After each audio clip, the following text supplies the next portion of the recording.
y'all. So we find ourselves with a lot of time on our hands now that we're all in quarantine. And a good way to spend some of that time is to read a book. So that's what I'm going to do for you. I'm going to share with you a book that my mom used to read to me when I was very, very young. It's about a jolly postman, and it just so happens that we find postmen are essential during this time. And thankfully, our mail is in fact still coming to us because of their hard efforts. So, shout out to the postmen. So, here we go.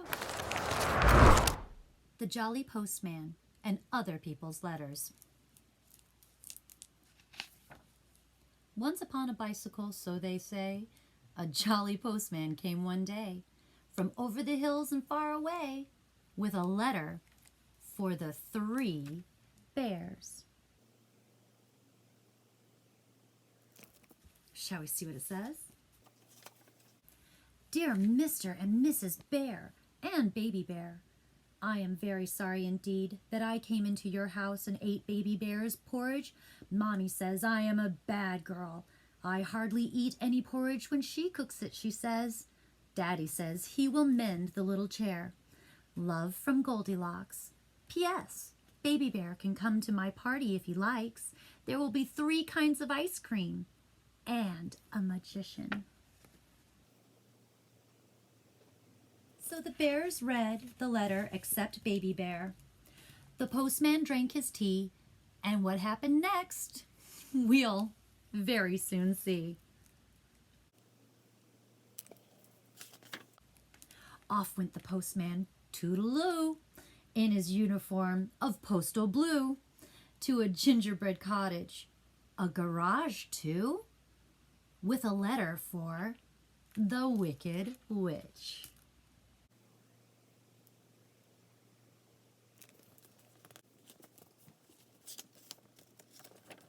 Hobgoblin Supplies, Ltd., everything for the modern witch, delivered to your door or den, covens catered for.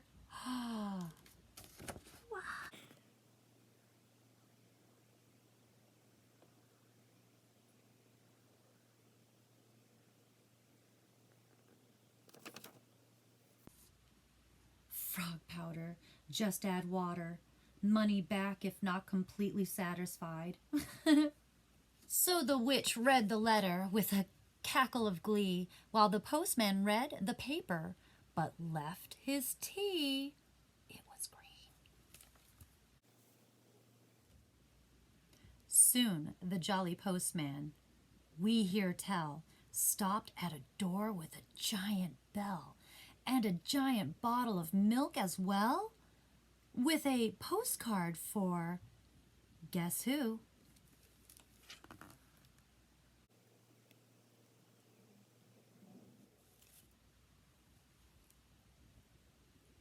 Dear Giant Big, having a nice time. Me, my mum, and your hen that lays the golden eggs, it's better than traveler's checks. I saw a bloke as we was flying down. He was bigger than you. I've took note of his address. Take care of yourself and your talking harp. I'll be back for that one of these days, I'm sure. Bye for now, your very little pal, Jack.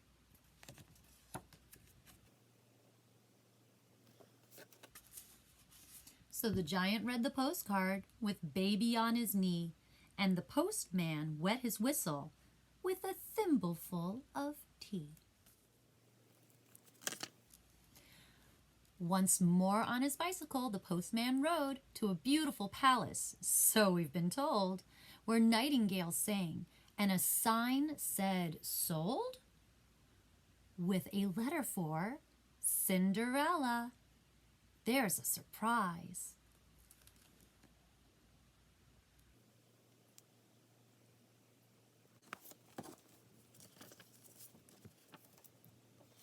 Dear Princess, we at the Piper Press hope soon to publish a little book for younger readers in celebration of your recent marriage to H.R.H. Prince Charming. A copy of this book is enclosed for your approval.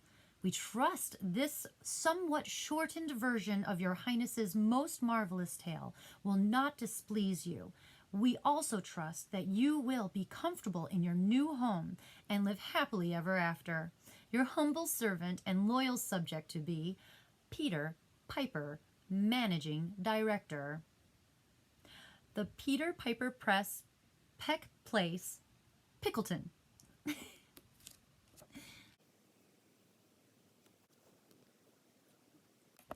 The story of a fairy tale princess, Cinderella. There was once a young woman named Cinderella who had a cruel stepmother, two cruel and ugly stepsisters, and a father who was not around much. One day the postman arrived with an invitation to the royal ball. The stepmother and the sisters got dressed in their finery and departed almost at once, leaving Cinderella alone. She couldn't go to the ball. She had nothing to wear and no transportation. Luckily, at that moment, Cinderella's fairy godmother dropped in. Finding Cinderella in tears, she worked her magic and sent her off to the ball. In a beautiful gown and a golden coach, but be back by 12, she says. The magic stops at midnight. So Cinderella went to the ball and had a marvelous time. She ate lots of little sausages on sticks and danced constantly with the prince, who obviously admired her.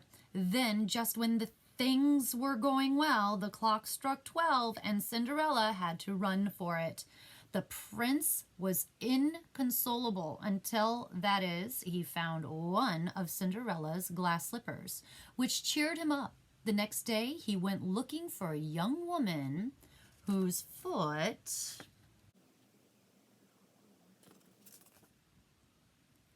would fit the slipper, planning to marry her if she'd have him. All the women in the town, young and old, and even the ugly sisters tried on the slipper without success. Then, finally, Cinderella tried it on, and it fit, of course. And that was that. A few days later, Cinderella and the prince were married. Telegrams of congratulations arrived from every corner of the kingdom, and the newspapers were full of the event. Fairy tale princess, the headlines proclaimed, which on this occasion, it must be said, was really no exaggeration at all. The end. A story of magic and romance, glass slippers, and a little sausages on sticks. The best happy ever after tale of all. So Cinders read her little book. The postman drank champagne, then wobbled off on his rounds again, and again, and again. Oops.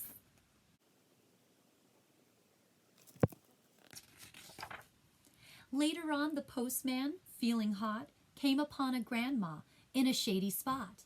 But Grandma, what big teeth you've got! Besides, this is a letter for... Ooh...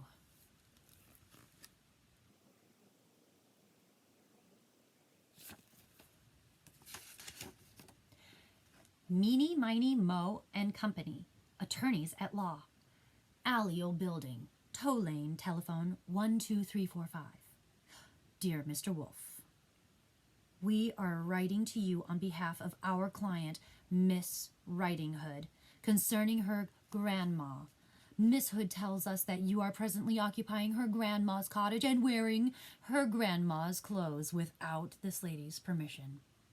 Please understand that if this harassment does not cease, we will call in the official woodcutter, and if necessary, all the king's horses and all the king's men.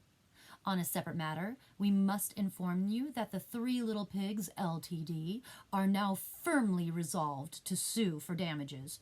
Your offer of shares in turnip or apple-picking business is declined, and all this huffing and puffing will get you nowhere.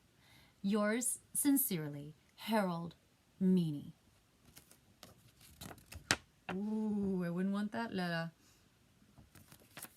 So Grandma read the letter and poured the tea, which the not-so-jolly postman drank nervously. Now the jolly postman nearly done.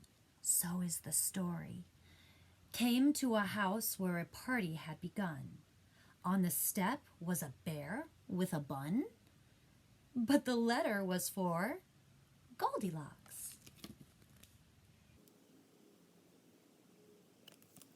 Today she's 8. Birthday wishes. What? And looks like riches. Patty cake, baker's man. Bake me a cake as fast as you can. Carry it in on a beautiful plate and light up the candles. Today I'm 8. To Goldilocks, with love, from Mrs. Bunting and Baby. Girl got herself £1.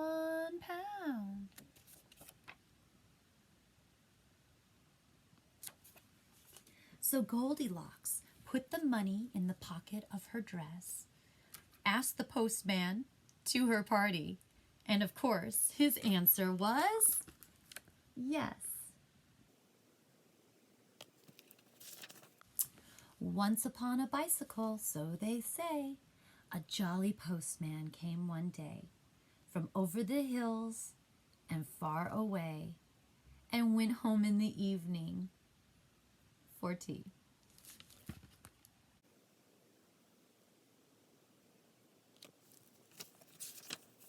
The end. Well, I hope you all enjoyed a little book about essentials. Stay healthy.